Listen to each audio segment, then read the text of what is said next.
Buenas tardes a todos y por haber asistido a este acto, y mi agradecimiento al Ayuntamiento de Mairena por facilitarnos este centro y esta magnífica sala, y también, como no, a la editorial y a Saulo, porque él no lo ha dicho, pero él es el que ha ideado la portada del libro, lo tengo que decir, que me impresionó mucho. Está sacado de la tumba del duque de Bretaña y representa a una mujer que, si se ve, tiene la espada levantando el velo, porque la justicia no es ciega, aunque se diga que es ciega, muchas veces no es ciega, y la balanza está desequilibrada porque tampoco muchas veces es justa, y esto hay que decirlo, y me encantó. Ha sido la primera portada que me propuso, y para mí mi agradecimiento también, porque es idónea para el contenido del libro.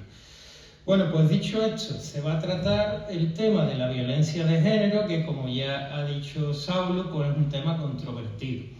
Pero yo creo que es además un tema desconocido por la inmensa mayoría de la sociedad.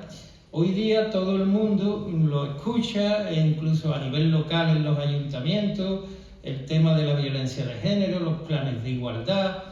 Todo está muy bien y todo el mundo pues lo escucha, pero no conoce realmente lo que implica el sistema legal de la violencia de género. Igualmente, yo quiero empezar diciendo que, vamos a ver, la violencia de género existe, y estoy en contra de la violencia de género, como puedo estar en contra de los homicidios, de los robos, de la pobreza en el mundo. O sea que vamos a ver que aquí no se viene en plan negacionista, ni mucho menos. La cuestión es que en el ejercicio de la libertad de expresión pues se pueda ofrecer a la ciudadanía, porque el libro está dedicado a la ciudadanía, no es un libro para abogados, eso ya se dice en el prólogo. Entonces está dedicado a la ciudadanía, para que el ciudadano de a pie pueda tener siquiera un glosario, unas argumentaciones para tener su propio criterio y ejercer su libre albedrío, porque aquí no se intenta adoctrinar, ni mucho menos. Eso entiendo que pasa a nivel de sociedad, pero aquí simplemente se trata de mostrar el sistema, y que el ciudadano, el lector y librepensador pueda, en este caso, tener siquiera unas argumentaciones para ejercer su libre albedrío y la opinión al respecto. Vamos a ver. Voy a tratarlo sucintamente, porque el libro es bastante extenso y lo trata todo desde una perspectiva objetiva, pero quiero dar lo que es más o menos unas pinceladas del libro, y que trataremos sucintamente algunos temas. Por ejemplo, vamos a ver, ¿con qué quisiera yo empezar? Con el objeto del libro. El objeto del libro no es otro que... Vamos a ver si arreglamos lo del sonido. A ver. El objeto del libro es confrontar la ideología con la razón en un campo en el que confluyen muchos grupos de poder, porque esto es una doctrina impuesta desde arriba hacia abajo. No es un clamor social que haya, y en este sentido que lo haya demandado la sociedad. Es una imposición por una serie de grupos de poder que les interesa esta doctrina y que la han adoptado. Eso el libro lo da a intuir, y sobre todo en los últimos capítulos el lector, y lo vuelvo a decir, librepensador, puede tener su propia convicción de lo que es el sistema, para tener una idea del mismo y poder ejercer, como ya he dicho, su libre albedrío. Vamos a ver. Yo voy a mirar un poquito más allá del horizonte, y tomando como base el libro y algunas tendencias que se apunta, a decir que se quiere mirar eso, más allá del horizonte. ¿Por qué? Pues muy sencillo. Yo tengo que decir que, por ejemplo, en este campo, pues tenemos siempre el devenir histórico. El devenir histórico. Todas las civilizaciones, todas las sociedades, todos los pueblos tienen su principio, su cenit y su eclipse, e igualmente pues tienen también sus crisis pero siempre ha habido una serie de concesiones, conceptos e instituciones que han permanecido inalterables a lo largo de todos los milenios. Y vamos a hablar de la identidad del individuo, como hombre o como mujer. Vamos a hablar en este caso también de la familia, que es una institución de poder que conforma al individuo y a la sociedad. Y vamos a hablar incluso hasta del lenguaje.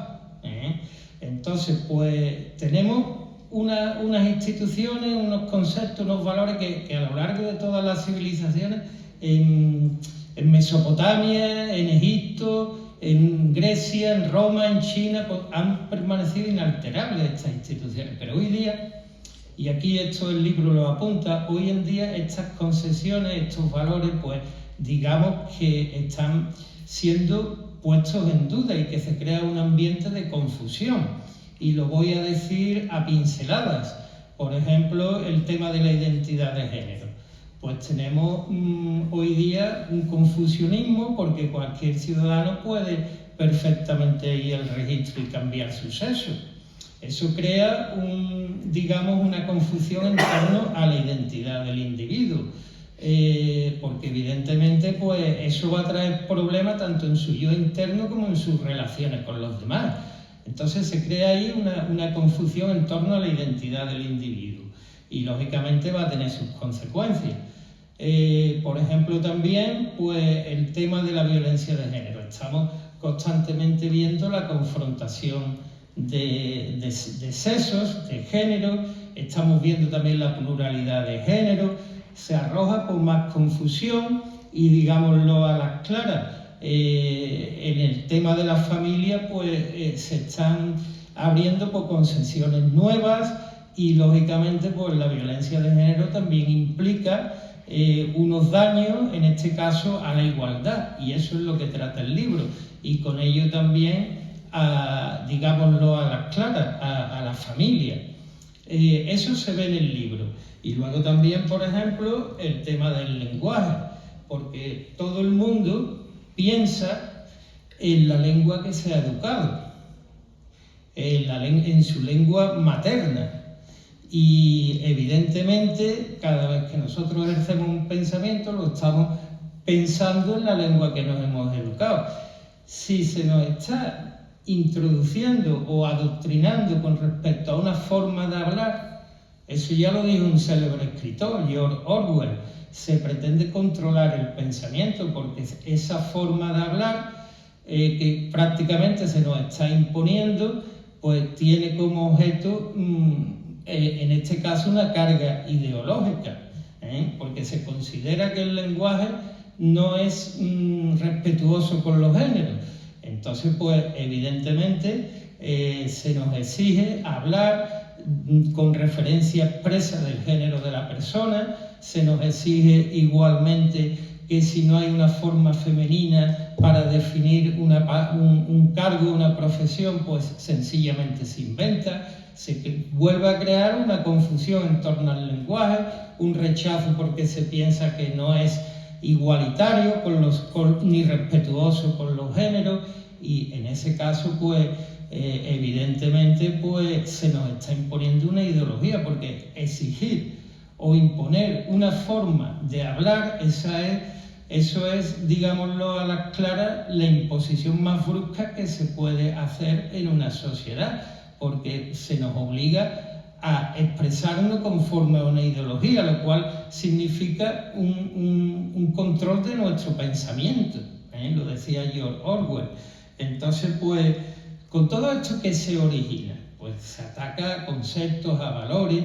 Si se atacan a conceptos y valores que siempre han permanecido, y instituciones como la familia, que siempre han permanecido inalterables a lo largo de milenios, pues evidentemente se pone en crisis esa sociedad. Cualquier crisis, en este caso de la familia y de conceptos y demás, pues, implica la transformación, en este caso, de la sociedad, porque una metamorfosis, un cambio, en este caso, en esos valores, en esas instituciones, pues implica un cambio de la sociedad. Pero además, con estos ataques a esos valores y a esas instituciones, se crea un caldo de cultivo ideal. ideal. ¿Para qué? ¿Para qué? Para el control social, porque si el individuo carece de valores, carece de principios, la familia que conforma al individuo e igualmente conforma a la sociedad, pues se pone en crisis, pues evidentemente es el caldo de cultivo ideal para el control social y la imposición en este caso, de un nuevo ciclo o un nuevo orden o una nueva era. Llámenlo ustedes como quieran, pero son todos corrientes que confluyen en un mismo cauce, que está anegando los cimientos de la sociedad, porque evidentemente se está cuestionando todos esos valores y esos principios y esas instituciones. Y muchos no se han dado cuenta, pero estamos en un cambio de era clarísimo. Y todo esto está agendado. Entonces, a mí siempre me gusta mirar un poquito más allá del horizonte. Y quería hacer esa pequeña introducción porque si nos vamos al sistema de violencia de género, por ejemplo, pues lo primero que hay que decir que, vamos a ver, en toda sociedad hay una tasa mínima de criminalidad. Esto no lo dice este autor. Esto lo dice la ciencia, porque si confrontamos la ideología con la razón, ¿qué viene a hacer? Pues la razón viene a hacer no solo nuestro raciocinio, sino la propia ciencia. En este caso, la psicología, la psiquiatría, la criminología, la sociología, y tenemos que todas esas ciencias nos dicen que hay una tasa mínima de criminalidad. Que más abajo de eso, pues es prácticamente imposible, porque lo dicen los sociólogos, el delito, nos gusta o no, y por muy espantoso que sea, existe. Y siempre va a existir, porque es consubstancial a la sociedad y al ser humano, y eso está ahí, nos guste o no. Pues bien, teniendo en cuenta esa tasa mínima de criminalidad, pues lo que hay que atender son las políticas para disminuirla, pero sabiendo que del mínimo va a ser muy difícil bajar. Y en esto pues hay que decir que lógicamente pues esa tasa va a estar siempre ahí. Ahora, aquí es bueno confrontar esto de la violencia de género a nivel, en este caso, europeo, mundial y también con relación a España. La tasa de criminalidad en España, de violencia de género concretamente, en contra de lo que se escucha y se oye, pues es muy baja. Y esto es lo primero que le choca al común de los mortales, que está inmerso en esta ola de alarma social, que lo que parece que nos lleva a querer implementar y dar una vuelta de tuerca más al sistema este de violencia de género.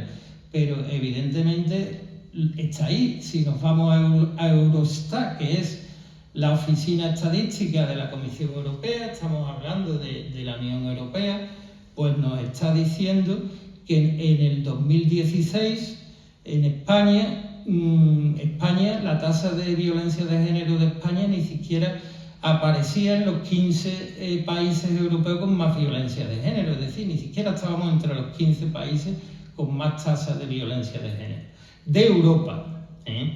Entonces, pues, a pesar de eso, pues aquí nos tienen bombardeado continuamente con el tema de la violencia de género. Pero luego también hay que decir algo, porque la tasa española, que ya de por sí es baja, pues hay que decir también que si nos comparamos, por ejemplo, en el tema de los feminicidios con Francia o Alemania, pues bueno, aquí hemos tenido pues siempre una bajada y subida, pero en torno más o menos a lo que mucha parte de la criminología entiende que es el mínimo que puede acontecer en una sociedad de prácticamente 50 millones de habitantes, que es la sociedad española. En Francia, por ejemplo, en el 2018 pues, tuvieron 121 mujeres, en este caso asesinadas, es decir, pues estamos hablando de más del doble que España, casi el triple, cuando la población francesa no es el doble que la española. Y esto pues hay que decirlo. A pesar de eso, pues el sistema español no funciona sencillamente. ¿Por qué? Porque de los feminicidios que se producen, pues digamos que entre una cuarta parte y una quinta parte de las mujeres que en este caso son víctimas de esos feminicidios, pues, es la única que ha denunciado los hechos. Entonces, digamos que ¿qué pasa, no? Porque el sistema que se concibe para proteger a la mujer no es utilizado por las víctimas mayores, en este caso de la violencia de género, porque solamente denuncia entre un 20 y un 30% de las mujeres que son víctimas, en este caso, de feminicidio. Entonces, pues eso ya te está diciendo que el sistema no funciona. Pero realmente, ¿qué política se puede hacer? La educación siempre es lo mejor, pero en el libro se ve que, por ejemplo, los países de Escandinavia, que esto también le choca mucho a la gente porque no lo conoce, es donde más violencia de género existe. Hablamos de Suecia, hablamos de Dinamarca, hablamos de Finlandia, y Finlandia es conocida porque tiene un sistema educativo de los mejores del mundo, y sin embargo tienen una tasa de violencia de género bastante alta. Son datos que están sacados de la oficina de Eurostat, de la Comisión Europea, y también cuando hablamos de España, del mismo Ministerio de Igualdad. Entonces, pues realmente hay confusión en el tema este, porque no se sabe que en España la tasa es muy baja. No se sabe que países de la Unión Europea, que son paradigmas de libertad y democracia, pues tienen incluso una tasa más alta que España, y estas cosas pues es necesario saberlo. Igualmente es necesario saber lo que el sistema considera que es violencia de género. Y esto, el concepto de la violencia de género, según la Ley de Protección Integral de Medidas contra la violencia de género, pues hay que saber lo que es para el sistema la violencia de género.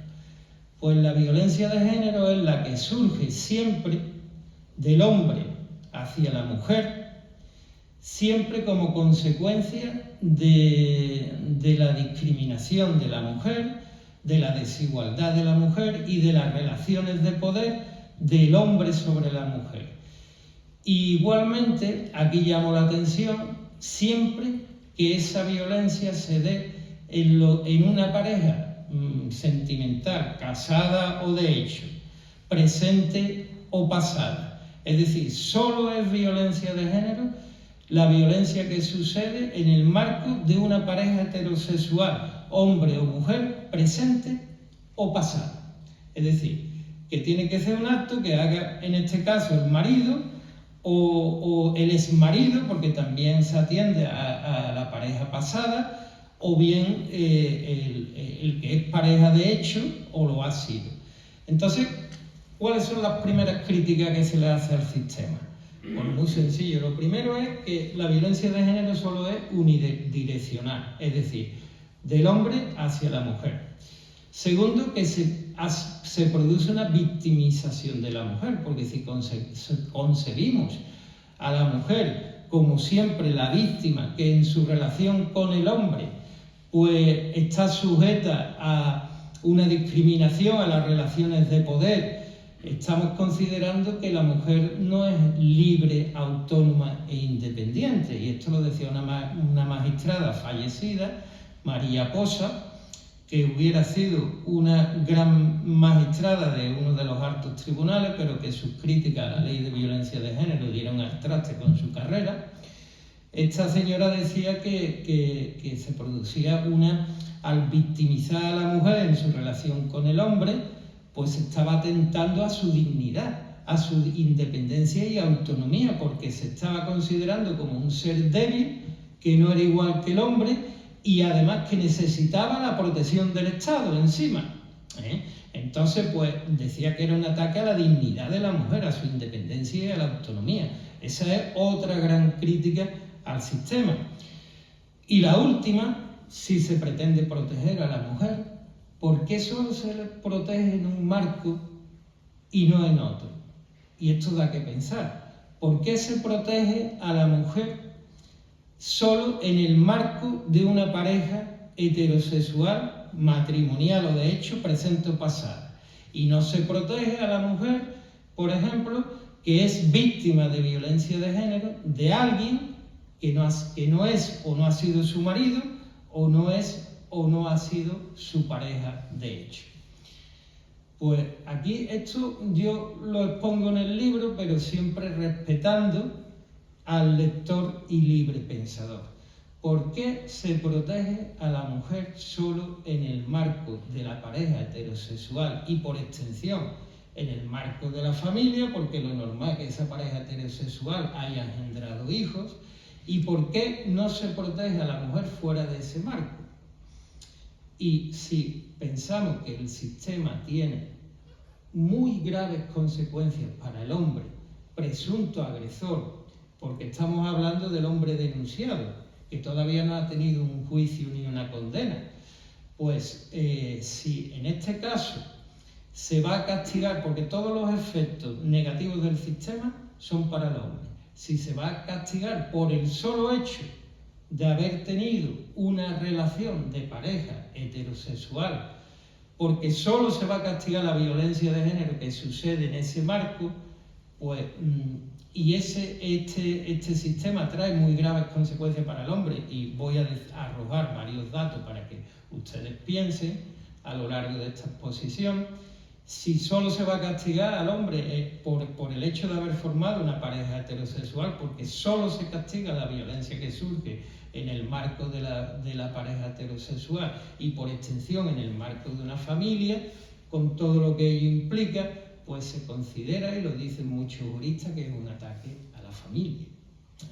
Porque imagínense ustedes, y lo puse el ejemplo en la feria de Jerez, imagínense ustedes una mujer que va por la calle y es objeto de una agresión sexual, de que una serie de hombres que están en la calle, que no son ni su marido ni su pareja de hecho, ni lo han sido, imagínense ustedes que empiezan a piropear a esa mujer, imagínense ustedes que empiezan a insultarla con descalificativos de connotaciones sexuales, imagínense ustedes que por ejemplo, la agreden y se acercan a ella e intentan tener un contacto sexual. Eso no sería violencia de género, porque estaría excluido por el sistema, porque ese hombre o esos hombres que están agrediendo a la mujer ni son ni han sido su marido ni su pareja de hecho.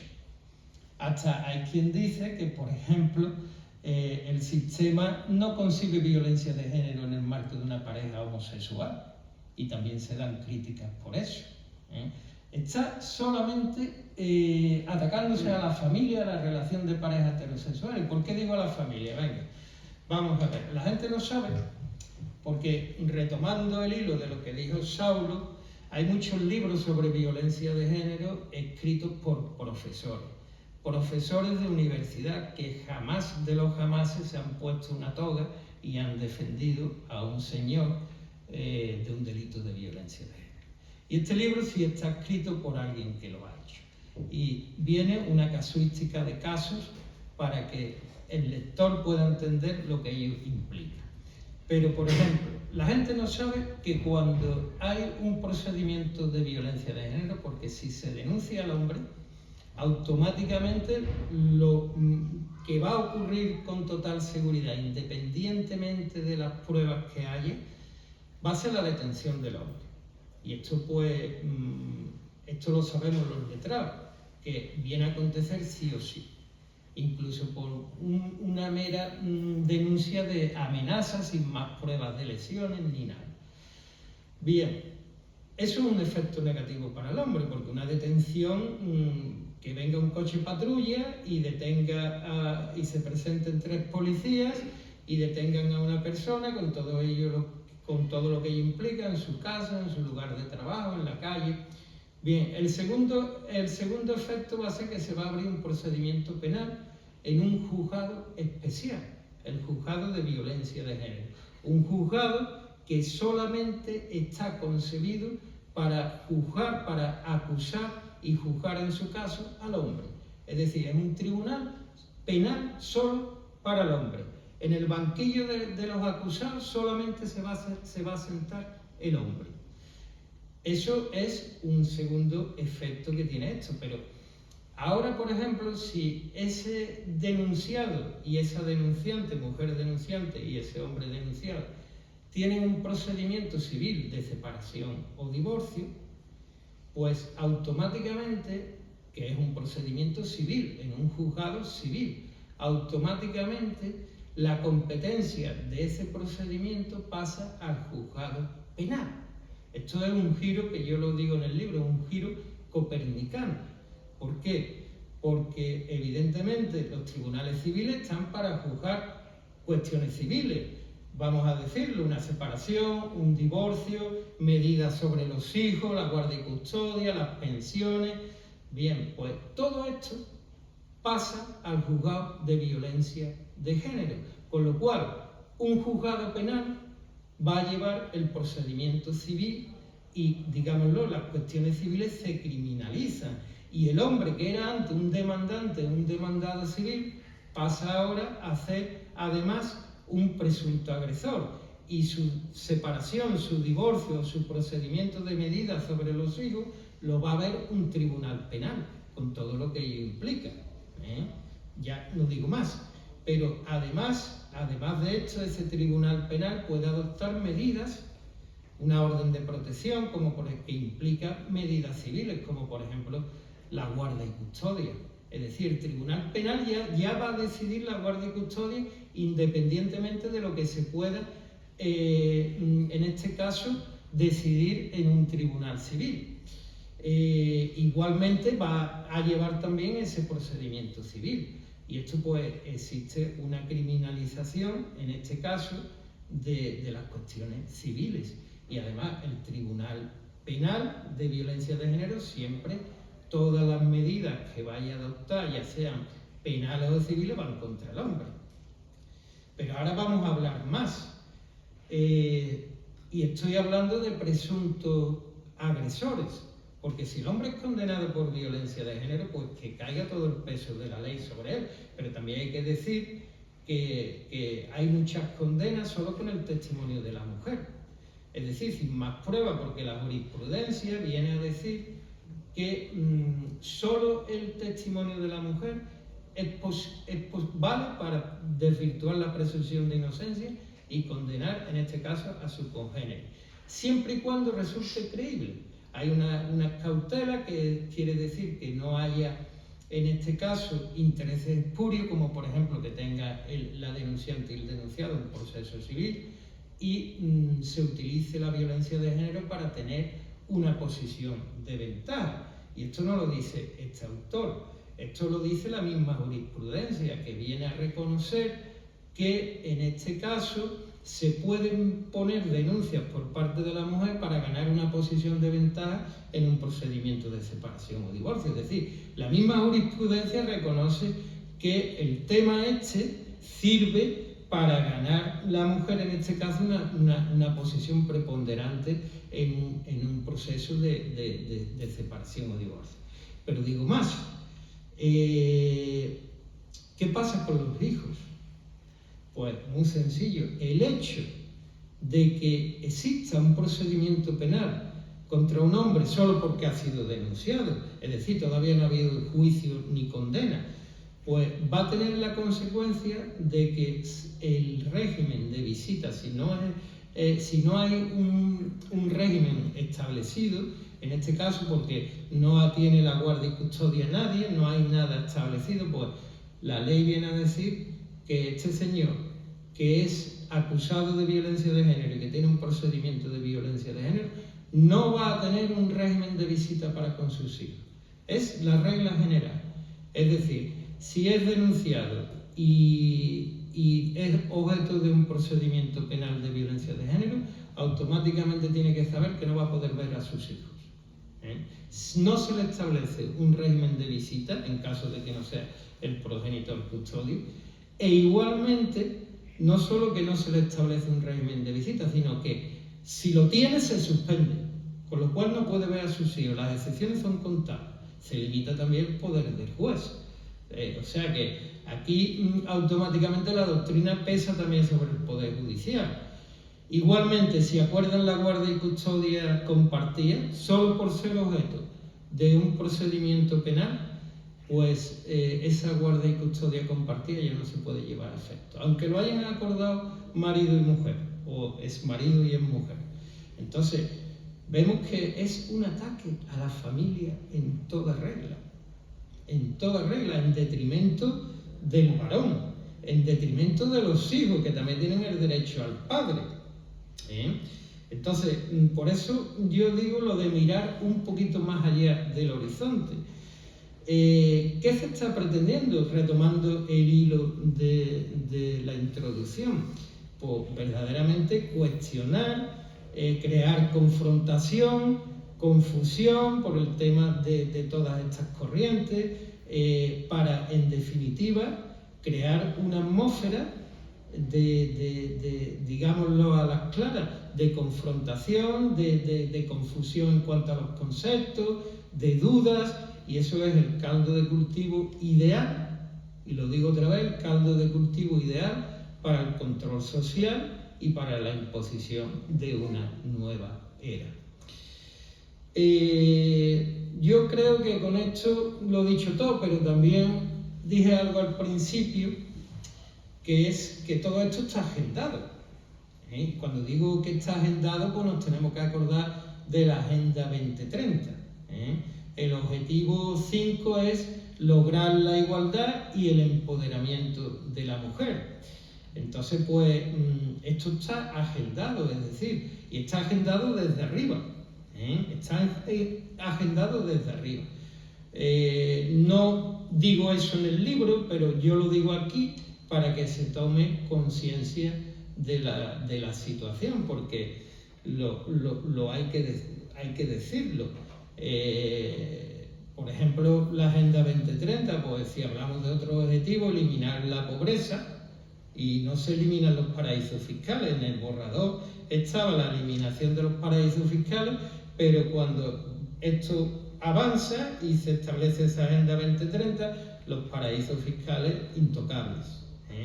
Entonces, en definitiva, se quiere imponer la atmósfera en donde se elimine del ser humano, del hombre, de la mujer, los valores, los principios, las instituciones como la familia, que se ponen claramente en crisis, con todas las pinceladas que he marcado, y se crea pues ese caldo de cultivo para crear confusión y poder controlar, en este caso, a la sociedad, porque la crisis de los valores, de los principios, de las instituciones como la familia, implica la crisis de la sociedad, y esto es el caldo ideal, el caldo de cultivo ideal para controlar a la sociedad e imponer, en este caso, estas corrientes, porque todo esto está normativizado.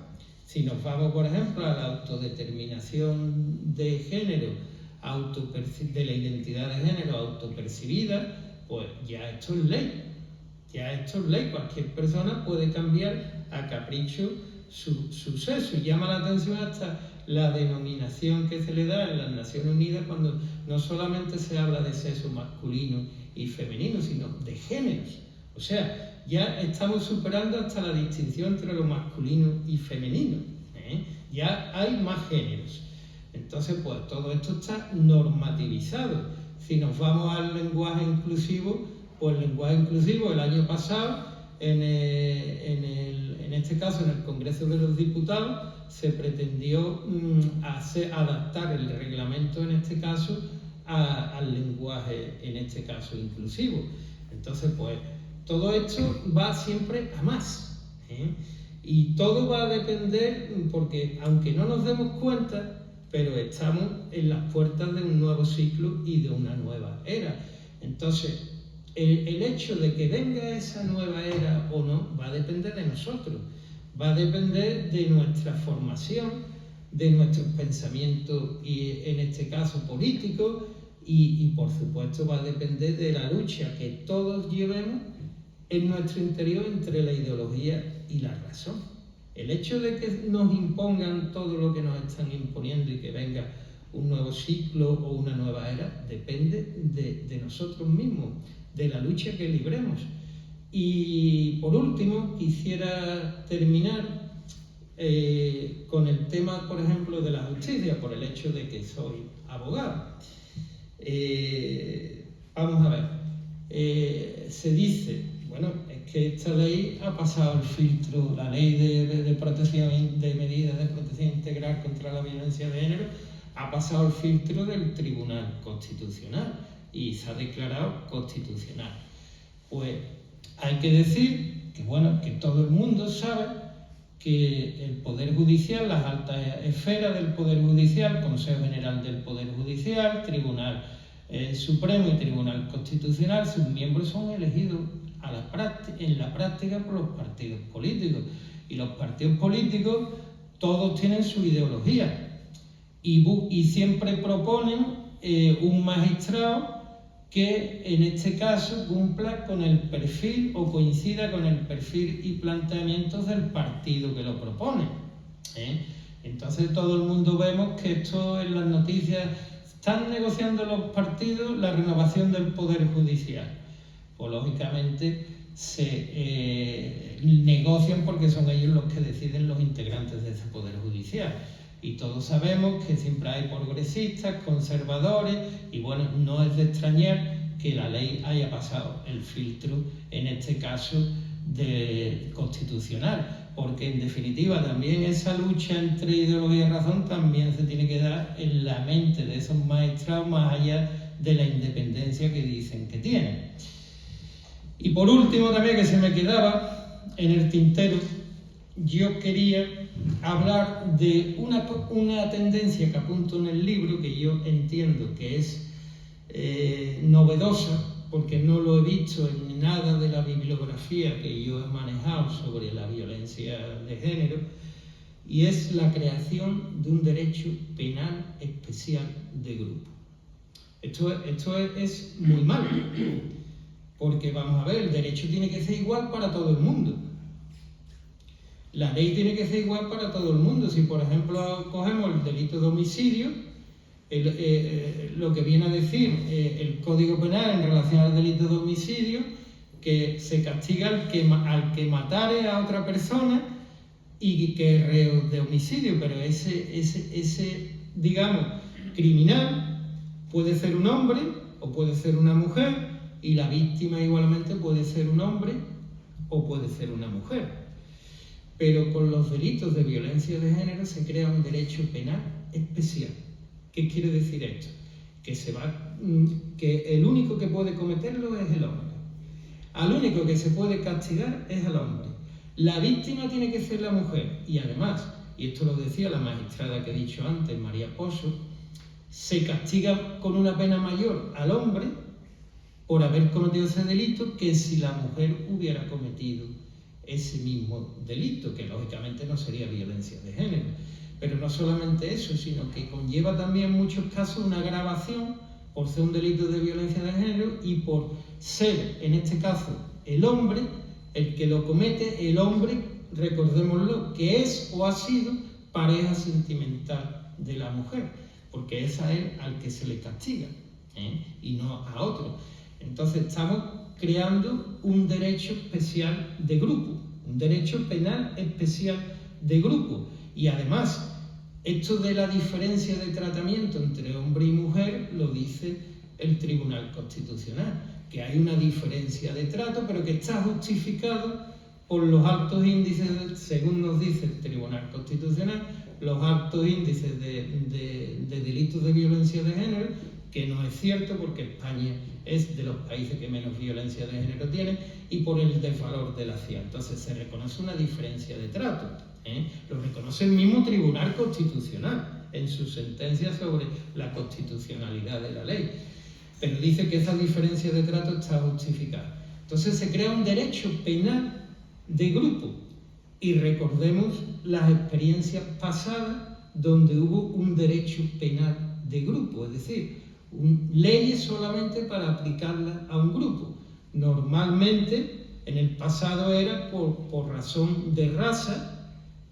Recordemos las leyes de segregación, y esto es así porque es un derecho penal de grupo, y lo apuntó también un magistrado del Constitucional. Recordemos las leyes de segregación racial esclavistas en los Estados Unidos o las leyes de Nuremberg en la Alemania nazi. Es un derecho penal de grupo, y el derecho penal de grupo siempre es una excepción, y en este caso una discriminación del grupo.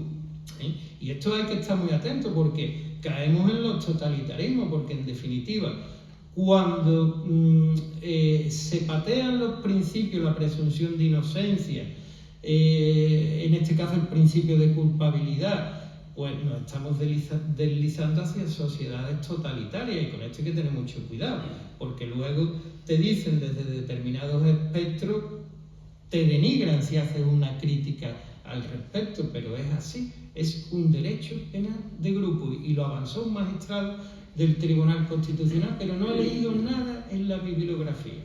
Estamos estableciendo dos derechos, uno para la generalidad de la ciudadanía y otro para un grupo. Y cuando hablamos de violencia de género decimos, bueno, pero si estos son los casos de violencia que se denuncian, bueno, en el sistema Biogen, que es el sistema que trata la violencia de género, hay 1 millón de hombres, y la inmensa mayoría de ellos, solo han sido denunciados sin que hayan sido condenados. Es una lista negra, estamos hablando de una buena parte de la población masculina, porque hay que decirlo, las denuncias, las pobres que son víctimas de feminicidio no llegan a denunciar, pero cuando están en un divorcio o en una separación que se está cuestionando y peleando por los hijos, por dinero, es muy fácil que acontezca una denuncia por violencia de género, porque la maldad y la estupidez no es exclusiva de ningún género. Eso hay que decirlo así de claro. Entonces, el grosso de las denuncias donde acontecen, porque se dice siempre que el Tribunal Penal tiene que coger, en este caso, la competencia del civil cuando hay violencia de género, porque en definitiva dice la ley que el origen de la violencia es, en este caso, pues el origen de la disputa civil es la violencia. No, los letrados que nos dedicamos a esto sabemos perfectamente que es al revés. Cuando hay una disputa civil es muy probable, si está el asunto civil enquistado, es muy probable que acontezca una denuncia por violencia de género, para que, en este caso, una de las partes consiga una posición preponderante. Y lo dice la jurisprudencia, porque hay que decirlo, se le da a la mujer un empoderamiento y, digámoslo así, una prevalencia en todas las rupturas, porque acuérdense, el procedimiento de separación o divorcio o de medidas va a ser llevado en el Tribunal de Violencia de Género, donde lógicamente el único que va a ser castigado es el hombre, pero incluso aunque no haya habido juicio y condena, porque hay una criminalización de esas cuestiones civiles que se van a ver por un tribunal penal, y que siempre las medidas que va a adoptar va a ser en beneficio de una parte, que ya sabéis cuál es, y en detrimento de otra, que también sabéis cuál. En definitiva, los derechos penales de grupo son muy nefastos para una sociedad democrática del siglo XXI, donde debe de primar la igualdad.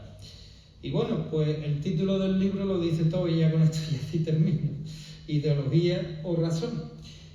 Antepongan ustedes una cosa u otra, porque todos tenemos nuestra mente, nuestras ideas, y lógicamente también pues las pugnas, porque todo el mundo muchas veces tiene un color político, las pugnas entre ideología o razón. Déjense llevar ustedes por la razón más que por la ideología. Nada más.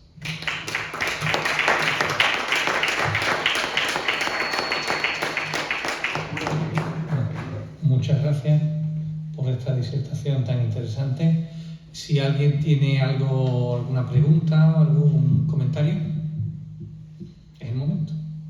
Sí, eso también quería decir, que se me olvidó al principio. A mí me gustan las cosas abiertas, no que uno solamente hable. Si tenéis preguntas o lo que sea, estupendo. Usted me iba a preguntar, ya que da el permiso. Tú estabas hablando de que la protección hacia la mujer está nada más dentro del marco de las parejas o separaciones, o dentro de ese marco, ¿no? tú como letrado y en vuestras asociaciones, ¿cómo ves la protección en las demás mujeres? ¿Cómo planteáis la protección en las demás mujeres? Pues lógicamente, si una mujer es víctima de una agresión o de una amenaza por alguien que no ha sido su marido o su pareja, de hecho, pues será en este caso perseguible como una agresión física o como un delito de agresión física o como un delito de amenaza, pero no va a ser visto como un delito de violencia de género. La violencia de género solo es la que se da entre hombre y mujer que han sido pareja, o lo son, es decir, actual o pasado. Pero también, y esto no lo he dicho antes y lo digo ahora, siempre que el sistema va a tratar un caso de violencia de género, siempre de violencia de género dentro de ese marco, siempre se va a presumir que es consecuencia de la situación de discriminación, de la situación de desigualdad y de las relaciones de poder de los hombres sobre la mujer. Es decir, siempre se va a presumir que son actos machistas. Siempre. Y esta presunción no tiene prueba en contra. Y eso atenta contra el principio de presunción de inocencia. Y esto lo decía también María Pozo, que presumir siempre que la conducta es un acto machista atenta al principio acusatorio y al principio de presunción de inocencia, porque para condenar a una persona se tiene que cumplir el tipo penal. Si el tipo penal dice que tiene que ser un acto machista, pues tiene que estar demostrado que es un acto machista. En este caso, es una presunción que no admite prueba en contra. En el libro pongo un ejemplo. Todos habéis podido ver la película Match Point de Woody Allen, que hay un señor que consigue, que pega un braguetazo, digámoslo a las claras, y consigue casarse con una mujer rica y consigue tener una posición magnífica, una posición económica magnífica. Este señor tiene una aventura, un amante, con la que, a la que deja embarazada, y la amante amenaza con revelarle a su mujer que su marido tiene un affair con ella. Claro, si la amante revela la verdad a la mujer, pues la posición económica que tiene este hombre se viene al garete. Entonces, yo creo que está mejor sin esto. Entonces, al final el hombre mata al amante.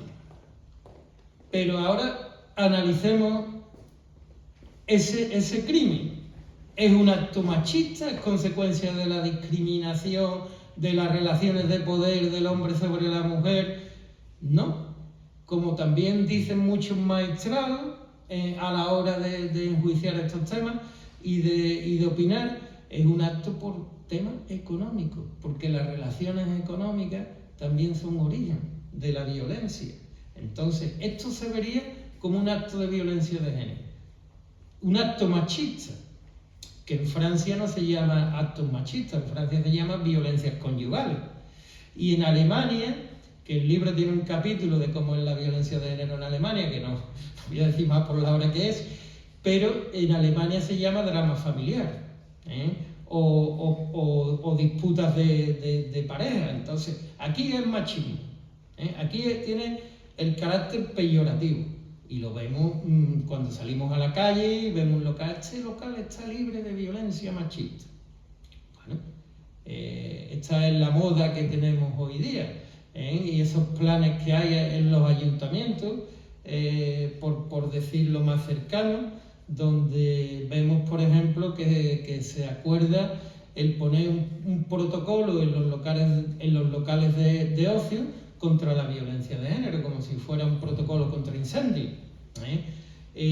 O, por ejemplo, los puntos violetas, cuando hay unas magníficas dotaciones policiales donde cualquier ciudadano o ciudadana puede poner la denuncia. En definitiva, la cantidad de recursos y medios que se destinan a esto es para pensar.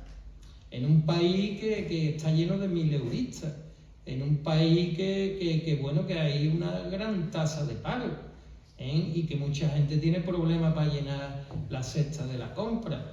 pero ya lo he dicho, en el sistema Biogen ya hay 1 millón de hombres. Entonces, y lo que se mueve en torno a esto y cada vez más. Esto es para que abramos los ojos y, por supuesto, tengamos siquiera unas argumentaciones para tener el libre albedrío, porque esto no lo conoce la ciudadanía. A ver, cuando hablamos de violencia, no digo machista, violencia en la pareja, digo en la pareja, todos nos vamos, cuando un caso sale en la tele, violencia física, o sea, de heridas o de muerte, ¿vale? Pero es que la palabra violencia también tiene otras connotaciones. Violencia verbal, violencia contra el padre, que la mujer trata a los hijos de poner el padre en el punto de vida, de la violencia de aguantar al demonio como sea, pero cuando donde más te duele, siendo el pacífico, eso es denunciable, eso hay victimismo por parte del hombre pacífico, pacífico. Pero por tratar de aguantar que la familia no siga adelante o que los hijos no vean tal, ¿dónde se tiene en cuenta? O sea, ¿dónde puede llegar que el marido ya se arte y quiera acusar a la mujer de violencia verbal contra los hijos, bueno, yo conozco un caso hace poco tiempo de la pareja de hecho, aunque tienen 2 hijos, pero la pareja de hecho, ella se fue y se llevó todo el dinero que había en el banco. Todo el dinero que había en el banco. Se violencia también contra la economía de la familia. O sea, ¿esto qué procedimiento tiene? Pues lo hay, Ya vamos a abrir la consulta de abogados. No, pero es que lo hay así, Ya, por supuesto que sí. Pero tu pregunta era varios tipos de violencia, ¿te refieres? Podemos hablar también de la violencia económica, pero volvemos a lo mismo. La violencia económica es cuando no se paga una pensión, que ahora eso está tipificado y cada vez se le está dando más base y más fundamento. Entonces, ahí volvemos a lo mismo. Normalmente suele denunciarlo la mujer y se le suele prestar atención a la mujer.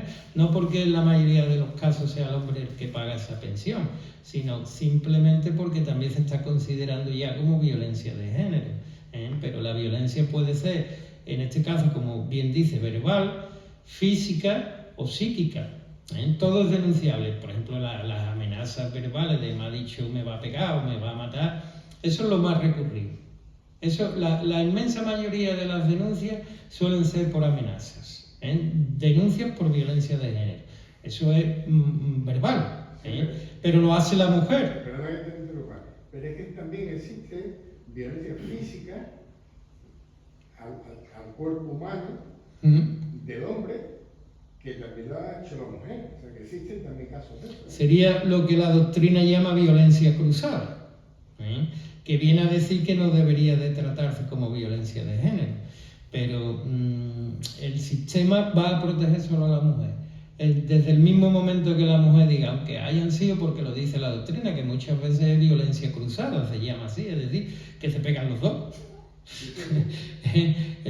Aquí la víctima solo puede ser la mujer y basta con que reciba una, que aunque dé 3, ya tenemos violencia de género. Es así.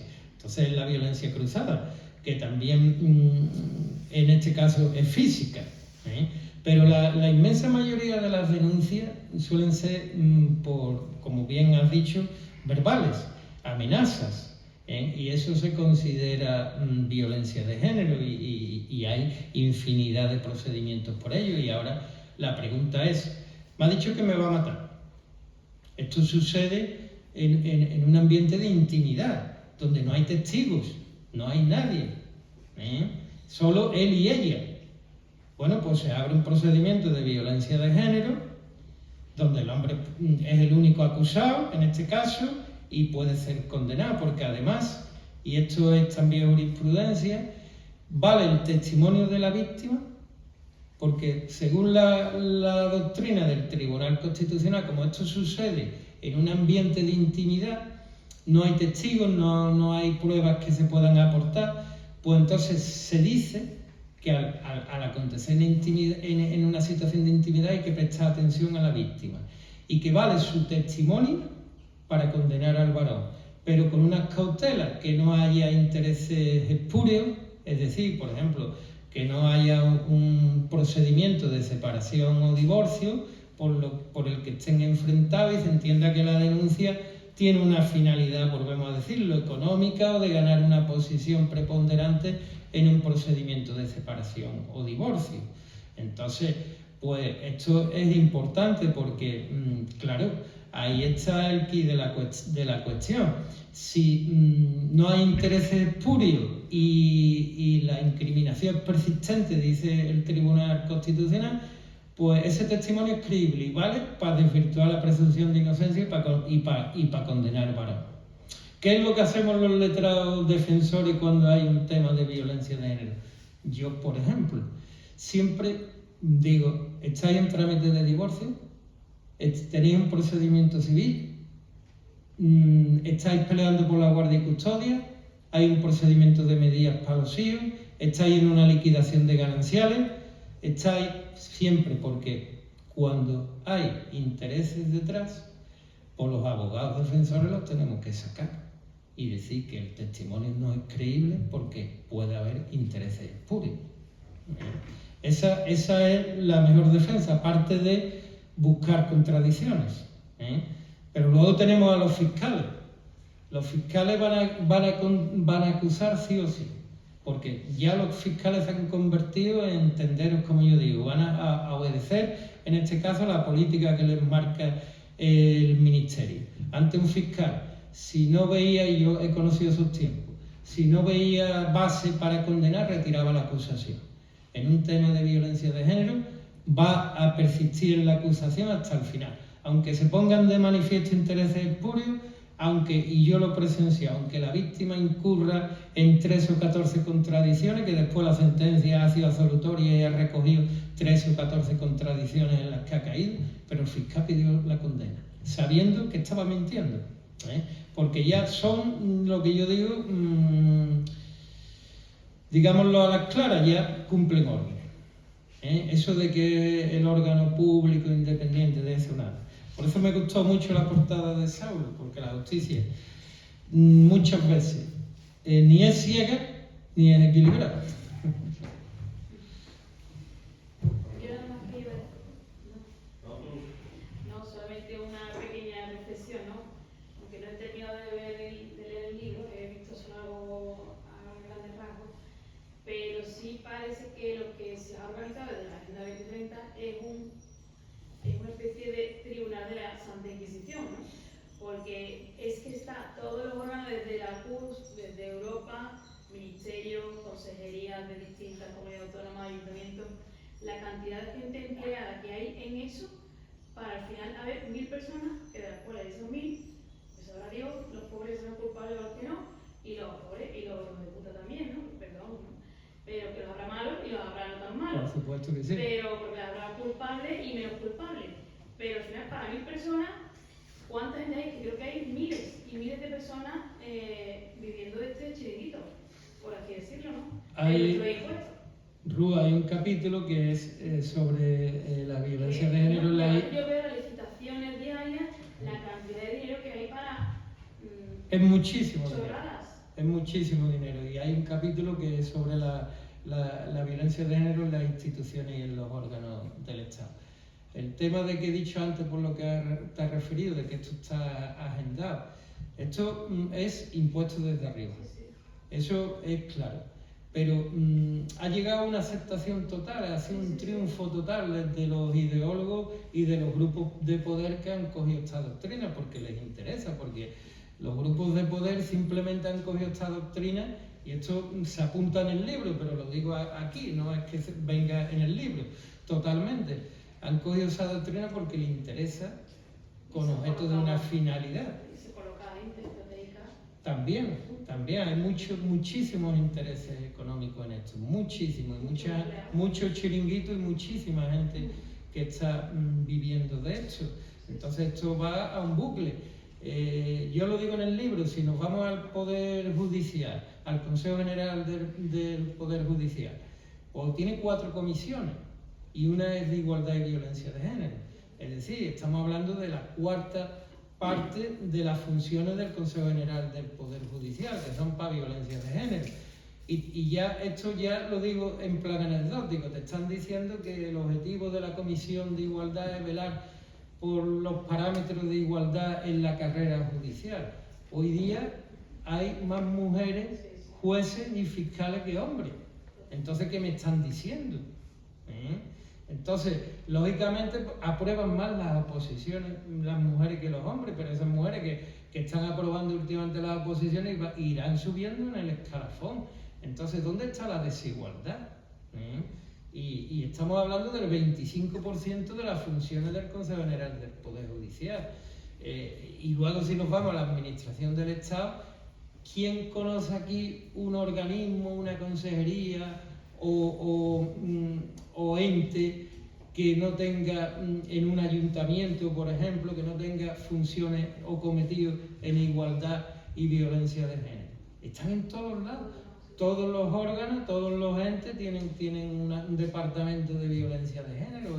Esto ha proliferado, es un triunfo absoluto de la doctrina y de estos grupos de poder, porque les interesa al objeto en este caso, lo dicho al principio, no lo quiero repetir, crear un ambiente, una atmósfera en donde al ser humano se le socaven los principios, los valores, la institución de la familia, porque basta leer el capítulo del sistema legal de la violencia de género para darte cuenta que es un ataque a la familia. Es un ataque a la familia. Desde el mismo momento que empoderamos a una parte y le quitamos poder a otra, ya hay una desigualdad, ya la pareja tiene que ser igualitaria, ya hay una desigualdad, ya la cosa no encaja. Y luego todos los perjuicios que tiene para el hombre, que lo he dicho, que estoy contra la violencia de género, por supuesto que sí, y que existe, y que existe incluso como el sistema la concibe, en el marco de la pareja heterosexual, igual que existe también en otro marco, y ya el sistema no lo trata. En fin, poca gente, pero preguntas, Una preguntita. Es un libro muy valiente, lo va en contra de la corriente claramente. Está claro. Entonces, ¿tú qué alcance le ves al libro? ¿Hasta dónde puede llegar? Hombre, yo he visto lo que se ha puesto en las redes del ayuntamiento, y hombre, pues algunos lo habréis visto. Que se mueva. Las críticas son las mismas de siempre, y aquí hay que decirlo, porque todo para que prevalezca un sistema, o en este caso hay un cambio de ciclo o una nueva era, como yo digo, pues muchas veces hay que hacer un borrado de lo viejo y una denigración también de todo disidente. Eso es consustancial, ya es por instinto de supervivencia y de conservación. Los que están empujando esto, pues por instinto ya lógico de conservación y supervivencia, pues intentan crear las bases para que esto no se trastoque. ¿Y esas bases cuáles son? Pues hay que hacer un borrado de lo viejo, lo vemos incluso con la historia. Ahora tenemos una nueva historia que se sacan del bolsillo. Y ahora se ve la historia con parámetros actuales, hasta ideológicos, y se quieren emitir juicios de corrección o incorrección desde la actualidad y con parámetros ideológicos, políticos. Hombre, pero vamos a juzgar lo que pasó hace 500 años con la perspectiva actual, pero estos son los demagogos y los ideólogos del salón. Entonces, pues, y luego la denigración. La denigración, el disidente hay que tacharlo con los descalificativos más fuertes. Eso lo estamos viendo, que nadie confronte con esto. Yo he asistido a debates en televisión, por decirlo, en donde se trata, por ejemplo, las estadísticas y los expertos, porque siempre se traen expertos que tienen que revestir, darle un carácter científico a esto. Te están diciendo que incluso que es muy difícil bajar de esas tasas que vemos de feminicidio, pero lo dicen como que es muy difícil cuando realmente es imposible. Porque, vamos a ver, va a haber violencia de género, igual que va a haber pobreza, igual que va a haber homicidio, igual que va a haber robo. No, mientras haya una mujer víctima de violencia de género, pues seguiremos en la brecha. Pero bueno, hay que reconocer que la sociedad española son casi 50 millones de habitantes. ¿Qué nos van a estar vendiendo? ¿Que tenemos que estar soportando este sistema mientras haya una víctima? Yo en el libro lo propongo. El sistema debiera de tratar a los casos más graves. ¿Cuáles son los casos más graves? Pues se hace una valoración del riesgo y si, por ejemplo, el riesgo es no apreciado o es bajo, esos son unos parámetros, no lo voy a explicar ahora, pero hacen una valoración. Cada vez que hay una denuncia, se hace una valoración del riesgo. Bueno, pues si es bajo, se toma siempre una medida. A cada nivel que aprecien, puede ser bajo, medio, alto o extremo. A cada nivel tiene unas medidas. Por ejemplo, con un nivel de riesgo bajo, se imprimen unas fichas dossier con los datos del presunto agresor que se distribuye a las unidades policiales.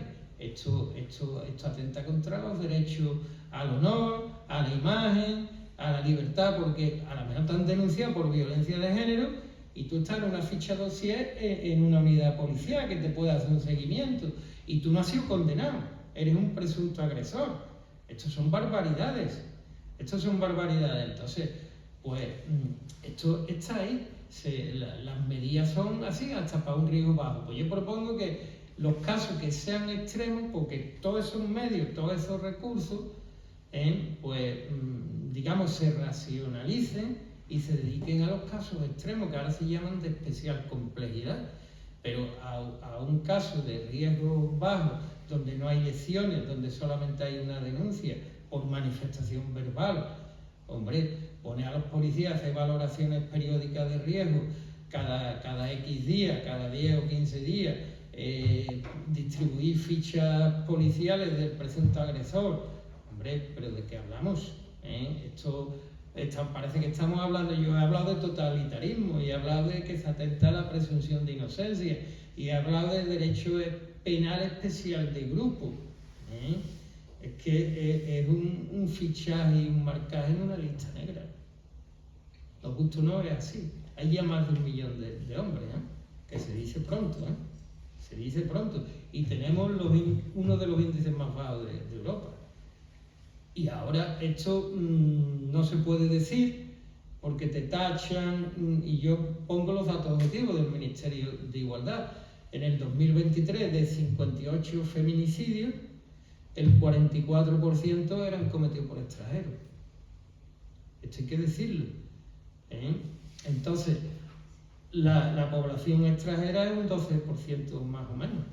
Entonces, cometen la mitad de los homicidios, de los feminicidios. Entonces, no solo tenemos tasas bajas, sino que además la mitad de la que tenemos la cometen los extranjeros. Esto hay que decirlo, y no es racismo, son datos objetivos que hay que decirlo para decir lo bajas que son las tasas en España. Y sin embargo, el sistema que estamos sufriendo, se hace una comparación con el sistema alemán, para que se tome, para que el lector libre pensador pueda comparar. Porque, claro, si nos miramos solamente al ombligo, pues no vemos nada. Entonces vamos a ver cómo es en otro país. En fin. No, ya termino. ¿Has metido en el libro las denuncias falsas que hay? Eso es una buena pregunta. Porque vamos a ver. Hay más archivos y absoluciones. Si sumamos los archivos y las absoluciones, los archivos antes de que haya un juicio y las absoluciones si hay juicio y se absuelve. Son más que las condenas. Esos archivos y esas absoluciones se puede pensar que son denuncias falsas. Se puede pensar, pero para que sean denuncias falsas tiene que haber una querella contra la mujer y demostrarse que ha mentido. Claro, se presupone que si hay archivo o absolución ha mentido, pero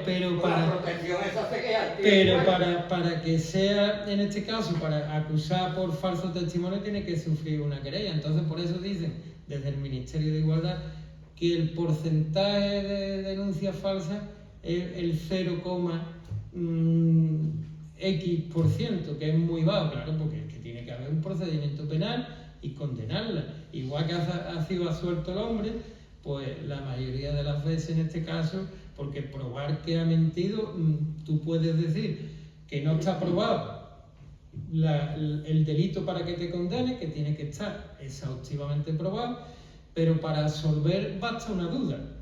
Con este caso, basta una duda para que la mujer, en este caso, si alguien se atreve a meterle una querella, yo lo he hecho alguna vez con algún caso, pero si se atreve a poner una querella, tiene que saber que es muy difícil la condena, precisamente porque son delitos que suceden en la intimidad y es muy difícil decir, bueno, es que a lo mejor pasó. Que haya una denuncia falsa y echen al hombre de tu casa, eso ya también viene, eso también está esas leyes y yo no estoy de acuerdo con lo que tú has dicho, que España está por debajo de ciertos países en la criminalidad, en la criminalidad Violencia de género.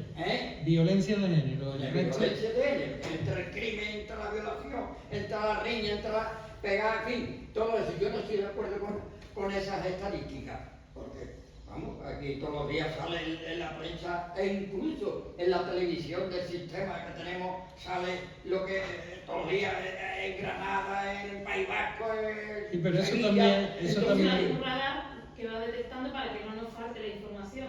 Eso es así. Si hubiera eso información también... de cuántos autónomos cierran todos los días la puerta porque no pueden pagar impuestos, por ejemplo. pero ese no es el foco del Eso no es rentable para ellos. Por eso es la solución del mal, de la mala justicia que existe. Bueno, pues vamos a darlo por concluido y muchas gracias a los asistentes.